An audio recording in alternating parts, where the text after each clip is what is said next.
Y ¡piu! Ahí va.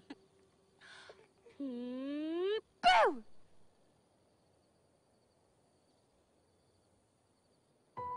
Desde los rincones oscuros de los cuentos de hadas hasta las aulas de Hogwarts, las brujas han dejado su huella en nuestra imaginación durante siglos. Pero, ¿qué hace que estas hechiceras sean tan fascinantes? ¿Cómo ha sido ese cambio, esa evolución en la cultura popular? De eso es lo que vamos a hablar el día de hoy, de cómo las brujas se han transformado de aterradoras villanas a heroínas encantadoras, de cómo pasamos de envenenar a Blancanieves a ser Emma Watson. Recuerden que por ser el mes de octubre el mejor del año, este tipo de tema será la temática de este mes. El primer video del mes ya salió, es la historia de la calabaza de Halloween para que lo vean. Autopromoción descarada. Entonces, queridos hijos de la noche, bienvenidos una vez más a mi canal donde se siente y se respira Halloween. Hoy vamos a hablar de la evolución de las brujas en la cultura popular. Ahora bien, para comenzar del cómo, cuándo y por qué de las brujas en la cultura pop, tendremos que hablar de un tema que yo sé que todos aman escuchar: patriarcado y feminismo. Sí, yo sé, pero afortunada o infortunadamente, según tu perspectiva, la misma evolución de las brujas va de la mano con la figura de la mujer en la sociedad y la lucha que ha tenido la mujer por romper ciertos roles, que es una de las tantas aristas del feminismo. Perdón, Lisa, pero así empieza la historia. Aparte que, como el tema de las brujas se ha usado como chivo expiatorio para muchas cosas a lo largo de la historia, también toca temas como la xenofobia, el racismo, el clasismo, entre muchas otras cosas. Trasfondo histórico. Para darles un punto de partida a lo que la cultura nos presenta como una bruja, tendremos que ir a la fuente, es decir, a la misma historia. Y sí, la historia de las brujas es larguísima, pero podemos establecer ciertas bases. Y aunque se ha hablado de brujería, hechicería y la diferencia entre ambas prácticamente durante miles de años, incluyendo la antigua Grecia, no fue sino hasta que el cristianismo estuvo cimentado que empezaron con esta cacería de forma masiva. Entonces se toman dos puntos en la historia en particular: lo que la Iglesia consideraba como brujería en la Edad Media y, por supuesto, los juicios de las brujas de Salem. Desde la base de las tradiciones cristianas y estableciendo parámetros para su persecución, se estableció que las brujas, personas que practican la magia o la adivinación, adoran al diablo y le prometen completa fidelidad. Las brujas eran la encarnación del mal y del pecado original. En la Edad Media ya existían conceptos de las brujas que se mantienen hasta el día de hoy, como el uso de calderos para pócimas, probablemente derivado de prácticas médicas no tradicionales, al hecho de que las brujas vuelan sobre escobas, o la creencia de que podían cambiar de forma. Ahora, comprenderán que lo que hacía a una persona o no una bruja era demasiado ambiguo. Si bien uno podía tomar los valores cristianos como una guía de cómo comportarse, igual eso no era garantía de que no te acusaron un día cualquiera. E incluso una persona muy religiosa podría ser víctima, nada más miremos a Juana de Arco. Y si a algún vecino le caías mal y por alguna razón sus cosechas no prosperaban, se moría un niño, se moría el ganado o cualquier otra cosa negativa pasaba, fácilmente te podía acusar e iniciar un juicio para determinar tu culpabilidad. ¡Tú destruiste mi cosecha de nabos! Ahora, como ya comenté, a lo largo de toda la historia, tanto antigua como moderna, se han usado a las brujas como patrón de comportamiento de las mujeres. Según sea su época en la que haya salido cierto tipo de bruja, ese es un pequeño reflejo de la mujer en ese punto de la historia. Ya verán a qué me estoy refiriendo. Detalles simples como tener alguna marca extraña en el cuerpo, tener algún animal no convencional como un gato de mascota, ser un niño con alguna necesidad especial o similares hacían que resaltaras entre la multitud. A lo largo de toda la historia se han acusado de brujería a personas con alguna enfermedad, como personas que sufrían de lepra, a personas no pertenecientes a la religión cristiana, como los judíos, a personas de muy escasos recursos, estamos hablando de extrema pobreza, y por sobre todo a las mujeres. Cualquier cosa que se saliera del molde de lo que se consideraba como la mujer ideal era muy fácil de hacerle una acusación de brujería. Mujeres que no entraban perfectamente en la descripción de blancas, sumisas, tradicionales y de costumbres cristianas eran perseguidas. Cualquier mujer que se saliera de esos moldes tradicionales o se marcara como desobediente, ya sea por no obedecer a su esposo o simplemente por vivir sola, eran víctimas. Y no es una exageración. Porque sí, aunque se han acusado y casado hombres señalados de brujería, herejía y sacrilegio, las mujeres han sido mayormente perseguidas, debido a que, por ser mujeres, se creían que eran más débiles y por tanto más vulnerables a las tentaciones del demonio. Todo esto se ve encerrado en, por ejemplo, el caso de Tituba, que además de ser una mujer, era una esclava indígena. Una de las teorías dice que era indígena de Sudamérica, otras dicen que era indígena de Estados Unidos. Como fuera, Tituba fue acusada de brujería y ella está en la lista principal de víctimas de los juicios de las brujas de Salem. Se ponían en la mira a mujeres viudas y solteras, ya que era extraño que no tuvieran a un hombre a su lado. Y pues si no tenían marido, es que obvio se estaban acostando con el diablo. Ya hablé de que era sospechoso si utilizabas medicina alternativa, por lo que parteras y sanadoras que conocían de plantas y otros elementos para curar también entraban en la lista de sospechosos. Hoy ya tenemos conocimiento suficiente para entender lo que es la infertilidad y temas como la depresión postparto, pero en estas épocas, siglos XV, XVI, que era cuando más estaba a flote el tema de cacería de brujas, si eras una mujer sin hijos o rechazabas a tus hijos, era una señal clara de influencia demoníaca. Y esa mujer tenía la capacidad de atraer a otras mujeres a hacer lo mismo, como un virus que se pudiera expandir. Dado el papel de la mujer en la sociedad, si no tenías hijos, era visto como algo negativo. Si eras una mujer mayor, ya había pasado tu etapa fértil. Y si eras joven y estabas haciendo mal uso de tu sexualidad, pues es que eras una bruja y atraías hombres para destruir los valores familiares. Estas mujeres entonces eran acusadas, llevadas a juicio, torturadas al punto de llegar a una confesión así fuera falsa, y posteriormente eran ejecutadas por sus crímenes de herejía. La forma más común, pero no la única, era obviamente quemarlas en la hoguera. Entonces, ya con este súper chiquito contexto histórico, podemos pasar a las brujas como personajes de la cultura y posteriormente su salto a la pantalla. Brujas en la cultura popular. Por supuesto, a partir de todo este contexto que les acabo de contar y de por sí todo lo que hay detrás de la historia de la brujería y la magia, las brujas empezaron a hacer apariciones en la literatura, cuentos y leyendas. Mencioné la antigua Grecia, por tanto personajes como Circe, hechicera que aparece en la obra de la Odisea, y la diosa Hécate, diosa de la brujería y la hechicería, son destacables. Aparece Morgana Le Fay, media hermana del rey Arturo y contraparte malvada al mago Merlín. Sin embargo, cuentan que la leyenda de Morgana no comenzó como una figura negativa, sino como una sanadora, y su figura se fue desdibujando con el tiempo, y ella no fue la única. La misma figura de la diosa Hécate, que también era diosa de la noche, fases de la luna, nacimientos, tribunales, etc., le atribuyeron unas características oscuras como los fantasmas y la necromancia, asociándola entonces con el Averno o el Hades. Lo que es curioso, ya que teniendo a personajes como el mago Merlín, nos da a entender que no toda la magia era considerada como mala, sino solo cierto tipo de magia.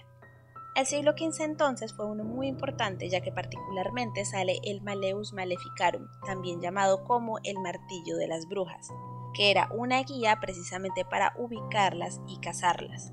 Y aunque inicialmente esta guía fue condenada por la Iglesia Católica, ya que su escritor, un clérigo alemán, Heinrich Kramer, se estaba atribuyendo labores de inquisidor que no le correspondían, el Malleus Maleficarum sería muy usado en los siglos siguientes en los juicios por brujería. En 1611, William Shakespeare hace una contribución enorme a esta mitología, introduciendo en su obra Macbeth a las tres hermanas o The Weird Sisters, primeramente por introducir un concepto de brujas que vienen en tríos. que si bien esto no lo inventó Shakespeare, ya que en la mitología griega las grallas, las moiras y las gorgonas vienen de A3, casi siempre cuando vemos estos tríos de brujas en series de televisión o películas son relacionadas directamente con los personajes de Macbeth.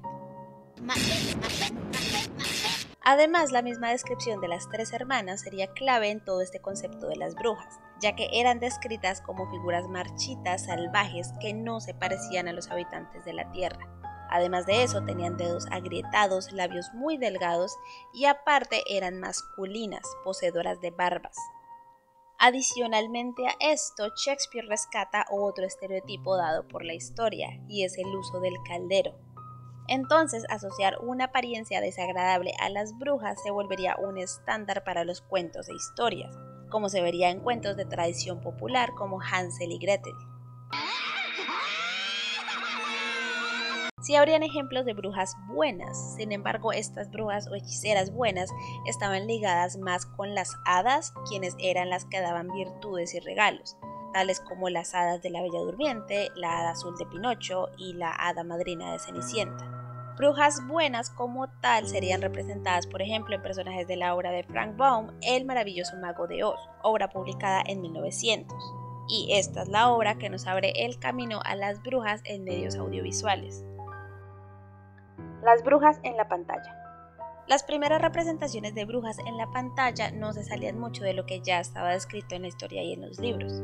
Una de las primeras se podría considerar a La espada encantada, corto de 1901 que nos muestra tanto la maldad de la bruja volando en su escoba y a las hadas concediendo dones o regalos. En 1902 saldría una versión de Blancanieves, pero ese es material perdido, entonces no sabemos cómo se veía la reina en esa versión. Georges Méliès, ilusionista y cineasta famoso por Un viaje a la luna, ya jugaría con estas historias en producciones como El pozo encantado, que nos muestra a una mujer mágica que disfrazada de pordiosera juega con la amabilidad de la gente. Méliès tocaría el concepto nuevamente en 1906 con el corto La bruja. En ese corto ya nos muestra una bruja muy tradicional con su sombrero puntiagudo, usando túnicas y siendo una anciana de rasgos muy exagerados. Imagen que ya era usada desde muchísimo antes, como en este grabado de 1720, y que muchos atribuyen al antisemitismo. En 1215 la iglesia obligaba a todos los judíos a usar un sombrero puntiagudo llamado Judenhut, y las facciones exageradas como la nariz y la barbilla siempre han sido una forma de burlarse de los estereotipos judíos. Por tanto, al ser perseguidos y acusados de tener pactos con el diablo, esta sería la versión más aceptada del origen de la imagen clásica de las brujas y su sombrero puntiagudo. 1910 vio a dos tipos de representaciones. Una es la primera adaptación del libro El maravilloso mago de Oz, mostrándonos tanto a la bruja buena Glenda como a la bruja mala del oeste en trajes que las identifican perfectamente, pero de esto haré hincapié un poco más adelante. La otra producción que salió ese mismo año sería Rose of Salem Town, que nos muestra una historia durante los juicios de Salem. Esta la quiero empatar con la producción El hombre lobo de 1913 y La bruja de 1916, en las que en la primera una mujer nativoamericana se vuelve bruja al creer erróneamente que su esposo la ha abandonado y busca venganza. Y en la segunda, la bruja es una exótica mujer mexicana que ha aprendido habilidades médicas y de hipnosis de su padre. Sin embargo, y a pesar de que sus habilidades son necesitadas y usadas para el beneficio de las personas que la empiezan a perseguir, ella termina desterrada por las mismas personas que ayudó. Algo para resaltar es que sería por estos años, finales del siglo XIX, que empezarían los movimientos para el sufragio femenino en Estados Unidos. Y casualmente en estas dos últimas producciones en las que se persigue y castiga a una mujer por brujería, son mujeres que no entran en el estatus de mujer convencional. Es más obvio en la cinta de 1916, en la que el mismo gobierno advierte que las mujeres que se asocien con Zora, la bruja y personaje principal, serán encarceladas y los hombres que lo hagan serán colgados. Después de esto, las brujas se detendrían en el tiempo un poco y no habría muchas producciones destacadas enfocadas en ellas. Estaría una nueva versión de Blancanieves, también de 1916, pero en esa la reina no recibe un final trágico. Es más, su última escena es que Blancanieves la perdona y ella se va. y ya entonces no hubo mucho más movimiento por ese lado.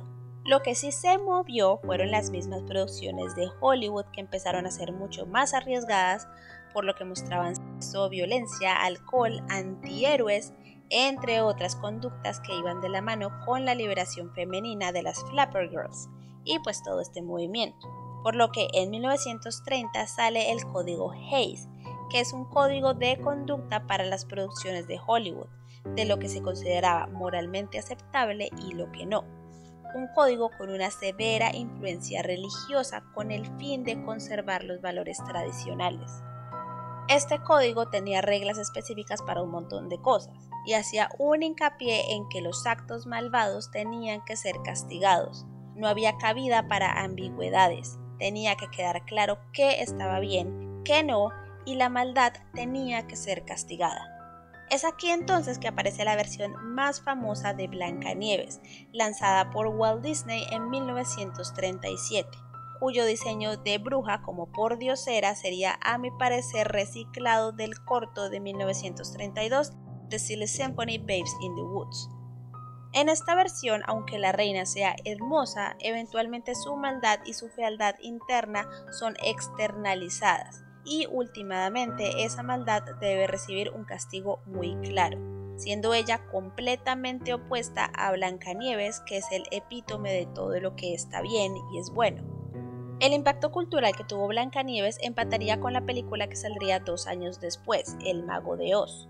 La imagen de la malvada bruja del oeste sería la imagen cumbre de todos los arquetipos de brujas hasta ese momento, agregándole el detalle de la piel verde que sería imitada por otras representaciones futuras en series y videojuegos.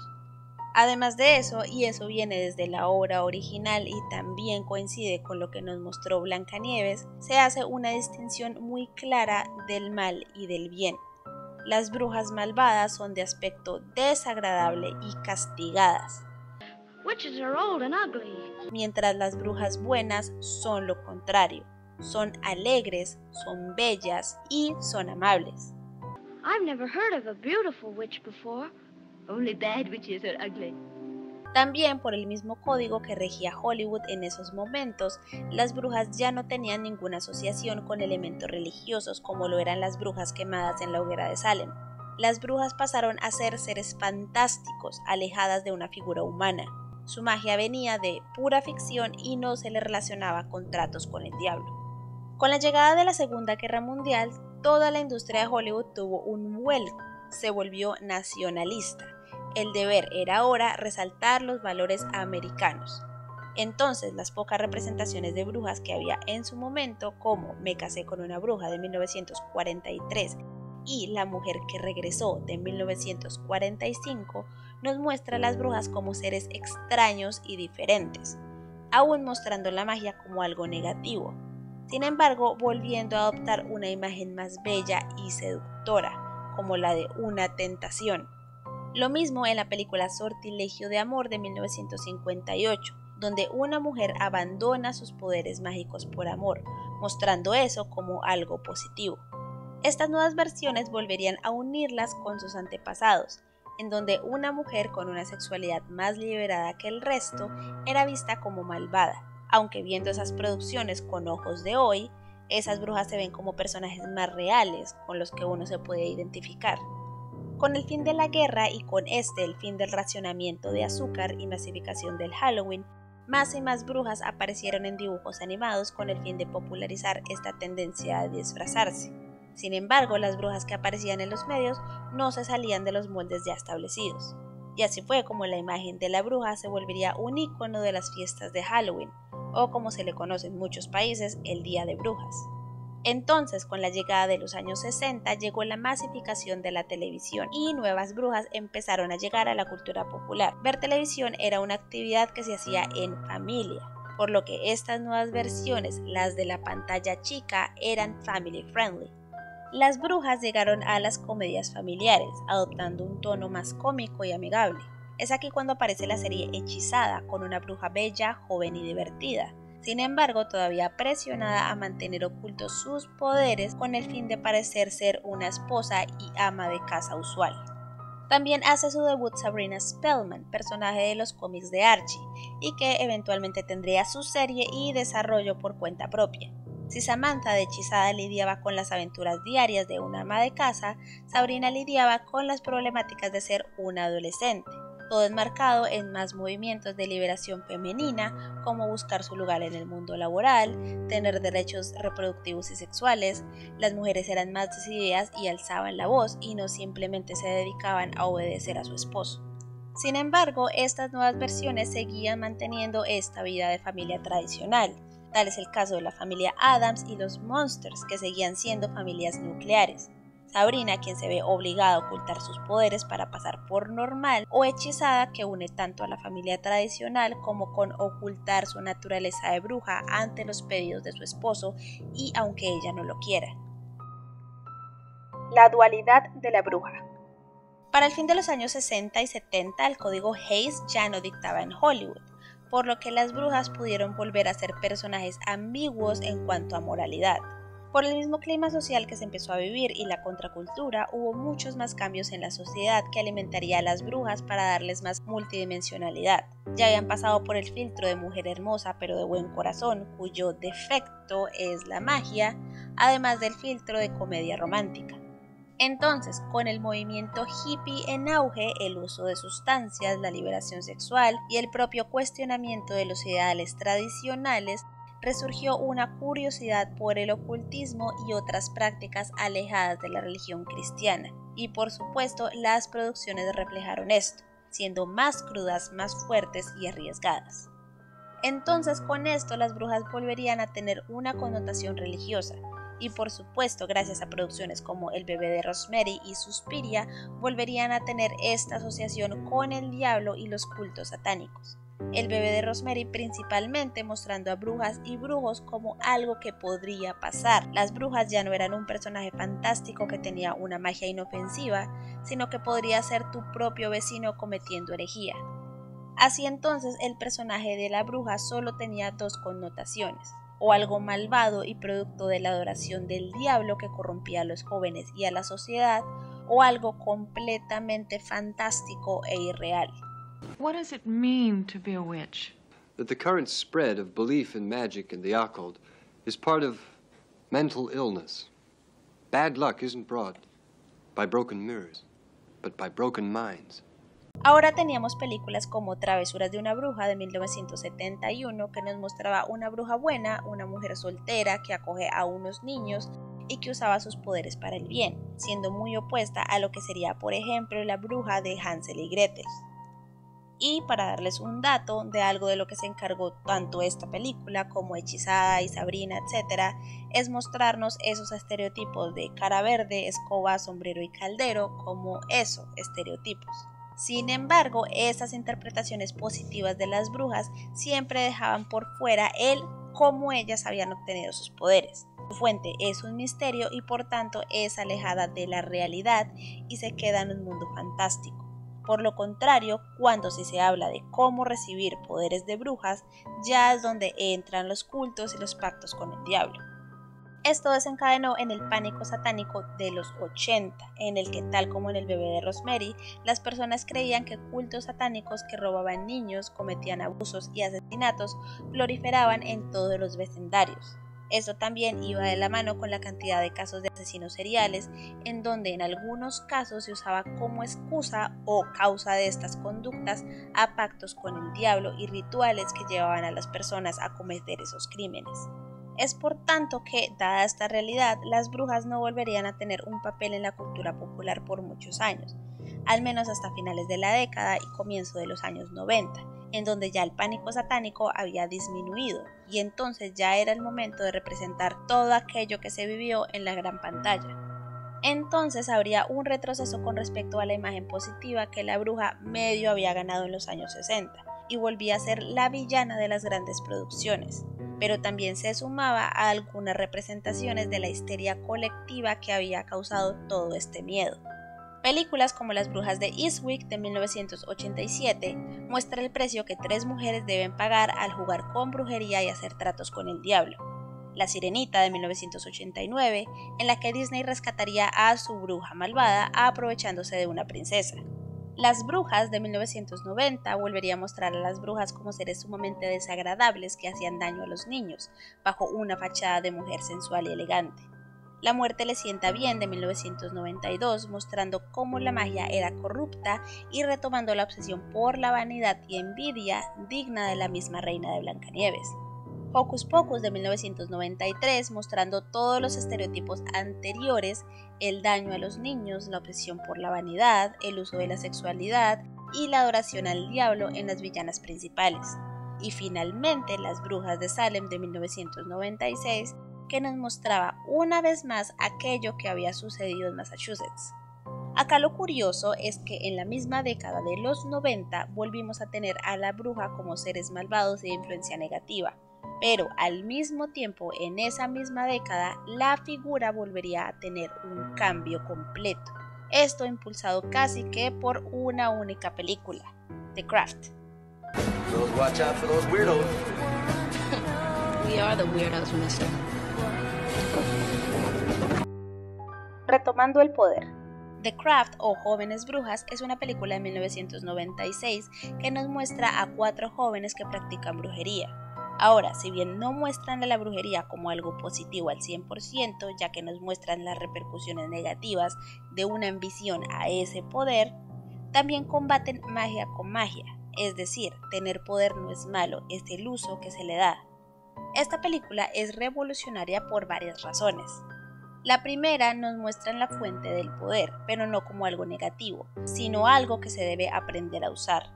Lo segundo, el personaje principal no es completamente bueno y la antagonista no es completamente mala, alejándonos de esa dualidad iniciada por el Mago de Oz. Había un sentido de humanidad. Y tercero, nos muestran a una bruja de color perteneciente al cast principal. Hasta ese momento en la historia no había muchas representaciones de brujas de color en los medios. La más destacada era The Wiz de 1978, que era una adaptación del mismo Mago de Oz, pero con un cast completo de personas afroamericanas, tales como Diana Ross y Michael Jackson como el espantapájaros. Más allá de eso, las brujas de color siempre estaban asociados con magia primitiva o vudú, santería o formas de magia más salvajes. Es por eso que The Craft abrió las puertas para explorar más lados de la bruja hasta ese momento. Eran personas multidimensionales y la magia no era esta energía corrupta y negativa. Las brujas volvían a tener poder como representación en los medios. Asimismo, saldrían otras producciones sin connotaciones tan negativas y oscuras, como lo sería la película Hechizo de Amor, y como la historia cíclica, Hollywood volvería a atraer a la bruja para toda la familia.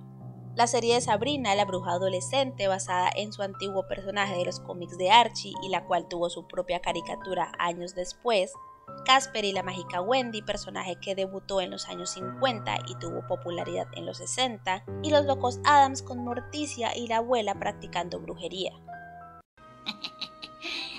Luxor, nexo, explosión y fuego. ¿Qué le pasa, anciana? Solo un hechizo. Buenos días. Aparte de lo que ya mencioné de The Craft, esta película junto con Hechizo de Amor e incluso Las Brujas de Eastwick nos muestran otra fase de las brujas, y es este sentido de unidad y de hermandad. Las brujas necesitan de su aquelarre y el aquelarre les brinda protección y aceptación. De ahí a las brujas como símbolo de sororidad femenina. Las brujas eran más fuertes estando unidas. Todo esto tuvo un efecto positivo en las representaciones que se verían más adelante de la bruja moderna. En Hechizo de Amor y en The Craft las brujas eran consideradas raras y eran aisladas de su comunidad, un reflejo de las víctimas del mismo pánico satánico. Pero con nuevas producciones principalmente en contenido para niños como Sabrina, Viaje a Halloween Town, Brujillizas, Los Hechiceros de Waverly Place y por supuesto Harry Potter, si bien la magia debía ocultarse de las personas del común, los personajes eran aceptados, celebrados y queridos. La magia no era inherentemente algo negativo y era decisión de los brujos qué rumbo tomar. Ahora, quiero que tomen en cuenta que todo esto que les estoy contando son generalidades del momento. Es decir, no porque en alguna época en particular las brujas hayan tenido cierta imagen, significa que todas sus representaciones hayan sido así. Por ejemplo, Hechizada fue un éxito por toda la década del 60, pero igual en el 68 salió Cuando las brujas arden, película de terror con Vincent Price basada en los juicios de Salem. ¿Y esto por qué lo destaco? Porque a pesar de que a finales de los 90 y 2000 la imagen de la bruja volvería a verse en una luz positiva, esto no impidió que la película de culto El proyecto de la bruja de Blair de 1999 tuviera un impacto cultural enorme, a pesar de que el cine de terror del momento tenía producciones como Sé lo que hicieron el verano pasado y Saw, es decir, nada igual. El impacto de La bruja de Blair fue tal que inició una nueva serie de películas de terror, El falso documental, y la misma bruja de Blair, a pesar de que jamás hace una aparición, trascendió a ser una leyenda urbana. Para los años 2000 las brujas volverían a tener un cambio. En la gran pantalla estaba obviamente Harry Potter, que revolucionó por completo la mitología de magos y brujas, y si bien tomaba aspectos de la bruja tradicional como los sombreros puntiagudos y escobas, entre otras cosas, se alejaba completamente de todo lo visto hasta ese momento. Ya no eras simplemente una bruja, eras una bruja del mundo de Harry Potter. Esta serie no llegó sin controversias, ya que grupos conservadores seguían asociando a la brujería con el satanismo, por lo que trataron de prohibir la serie de libros de J.K. Rowling. Pero evidentemente Harry Potter fue un fenómeno imparable. En la pantalla chica, por otro lado, y de la mano con el movimiento de poder femenino y cada vez más figuras de mujeres empoderadas en la industria, empezaron a verse dramas adolescentes y por supuesto las brujas tuvieron participación. Es más, se podría interpretar a todo este conjunto de brujas adolescentes y al aprender a controlar sus poderes como una alegoría a alcanzar la madurez, la adultez y ser la mejor versión de ellas mismas. Personajes como Willow y Tara de Buffy la cazavampiros, series como Charmed o brujas en series como The Vampire Diaries, nos daba brujas jóvenes, bellas y poderosas. Todas eran bellas, pero no usaban su aspecto físico para seducir y atraer hombres. No lo necesitaban, su poder era suficiente. They were powerful men. This woman is more powerful than all of them combined. La bruja, un poco de todo. Entonces, ¿en qué era estamos ahora? Tenemos todavía a brujas sacadas de cuentos en producciones como Enredados, Stardust y las múltiples versiones de Blancanieves que han salido, La bruja blanca de Narnia e Into the Woods. Tenemos a Tía Dalma y Mamá Odie volviendo a esa brujería no tradicional, a brujas en el mundo de los superhéroes como Wanda, por nombrar las más prominentes. Tenemos brujas en anime, tenemos regresos de brujas ya conocidas como la nueva versión de Las Brujas y la secuela de Hocus Pocus. Hechizada también tuvo su regreso en el 2005 y The Craft tuvo su mala secuela. Las brujas siguen apareciendo en el cine de terror como en adaptaciones de Hansel y Gretel o Arrástrame al infierno del 2009. Hay versiones nuevas de brujas viejas que nos dan una nueva perspectiva de personajes ya conocidos, tales como Wicked, musical que nos muestra el lado humano de la malvada bruja del oeste, ahora llamada Elphaba, o en este mismo mundo, películas como Oz el Poderoso, que nos muestra otro origen de la malvada bruja. Y por qué no, Maléfica, que si bien es un hada, también entraría en esta clasificación de redención de personaje. Aquelarres lúgubres pero empoderados hacen su aparición en American Horror Story Coven y The Chilling Adventures of Sabrina, incorporando múltiples personajes y brujas de color. Y nuevas representaciones que juegan con todo esto, como Dark Shadows, Game of Thrones, The Love Witch, Fear Street y en la película La Bruja. Muchos siguen criticando el uso de brujas en búsqueda de juventud y el uso de actrices que pasan de los 40. Ya que nos devuelve precisamente a ese punto de la historia en el que una mujer que pasa de cierta edad no tiene de otra que ser una vieja bruja. Sin embargo, conforme yo lo veo, hay un poco de todo, y en todo hay una crítica social, una representación, y esta misma puede tener diferentes connotaciones. A lo que voy es que la imagen de la bruja ha avanzado tanto y a la par con la misma evolución de la mujer, que la bruja, al igual que nosotras, pueden ser lo que quieran. Es más, la frase "somos las hijas de las brujas que no pudieron quemar" es una frase muy usada en marchas feministas, y coven o aquelarre ya no tiene connotaciones negativas. Es muy curioso que el término "casa de brujas" ha resurgido en la sociedad en contextos como las acusaciones del movimiento Me Too o políticos que aseguran estar siendo perseguidos por algún motivo u otro. Esto como un dato curioso. Sea como sea, la bruja pasó de ser perseguida, marginada y castigada a ser un símbolo de empoderamiento, independencia, rebeldía a los estándares convencionales, sororidad y, nos guste o no, del feminismo. Y actualmente lo que vemos en la cultura popular es que ser fea o bonita, joven o vieja, estar sola o tener un aquelarre, tener una moral cuestionable o ser un ejemplo para la sociedad, usar su magia para ayudar o dañar a los demás, usarla en beneficio propio o beneficio ajeno, nada de eso le va a quitar su condición orgullosa y admirable de bruja. Y hasta aquí el video del día de hoy. Díganme qué otra bruja de la cultura popular merece una mención, cuál de las producciones que mencioné les gusta o cuál me recomiendan. Si te ha gustado el video, dame tu maravilloso like, suscríbete al canal y activa campana para notificaciones. Toma agua, aplícate protector solar. Recuerda que hay algo de bruja en todos nosotros y nos vemos a la próxima.